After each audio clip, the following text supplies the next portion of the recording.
샬롬 5월 5일 수요일 큐티 가이드 함께 하겠습니다. 오늘 본문은 2장 1절로 10절까지의 말씀입니다.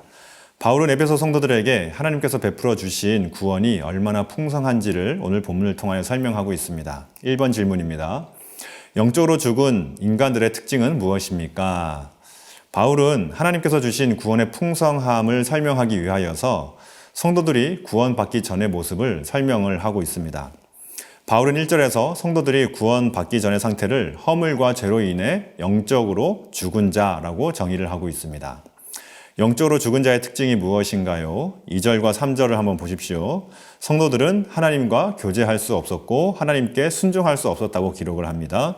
하나님께서 베풀어 주신 인생의 목적에 따라 살 수 없었던 존재였다라고 설명을 합니다. 그들은 공중의 권세를 잡은 자의 지배 아래에서 육신의 욕심을 따라 살면서 하나님께 심판을 받을 수밖에 없는 존재였다라고 설명을 하고 있습니다.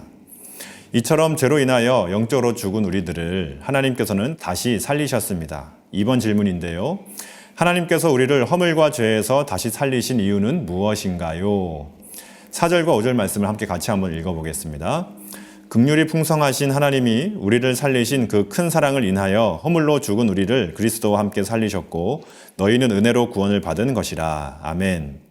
하나님께서는 우리들을 너무나 사랑하셨다는 것입니다. 그래서 은혜를 베풀어 주셨는데요. 그 은혜가 무엇일까요? 3번 질문인데요. 우리가 받은 하나님의 선물은 어떤 것입니까? 하나님께서는 우리를 너무나 사랑하셔서 독생자 아들이신 예수님을 십자가에 죽게 하심으로써 우리가 지불해야 하는 죄의 값을 치르게 하셨습니다. 그리고 예수님께서 모든 사망 권세를 이기시고 부활하심으로써 부활의 첫 열매가 되셨습니다. 우리가 이 사실을 믿으면 우리는 죄사함을 받고 영원한 생명을 누리게 되는 것입니다. 오늘 본문은 아주 중요한 사실을 한 가지 이야기해 주고 있는데요. 우리가 이러한 놀라운 은혜를 누리게 되는 것은 예수 안에서 가능하다는 것입니다. 예수 안에서 가능하다는 것이죠. 6절, 7절, 10절에서 바울은 예수 안에서라는 표현을 사용하면서 분명하게 말을 합니다. 우리에게 베풀어 주신 그 구원의 은혜는 예수 안에서 가능하다라고 힘주어서 말을 하고 있는 것이죠. 우리가 굳건하게 의지하고 또 붙들어야 하는 분은 예수님이십니다. 예수님으로 말미암아 우리는 하나님의 은혜를 입은 자가 된 것입니다. 구원의 은총은 예수님을 통하여 우리들에게 주어진 것이죠. 우리의 행위나 우리의 실력으로 된 것이 아니라는 것입니다. 이제 예수 안에서 우리는 하나님께서 계획하신 목적에 따라서 선한 일을 행하며 살게 되었다고 바울은 8절부터 10절까지의 말씀을 통하여 이야기하고 있습니다. 그러므로 성도라면 은혜에 빚진 자로서 하나님께서 기뻐하시는 선한 일을 해야 하는 것이 마땅한 본분입니다.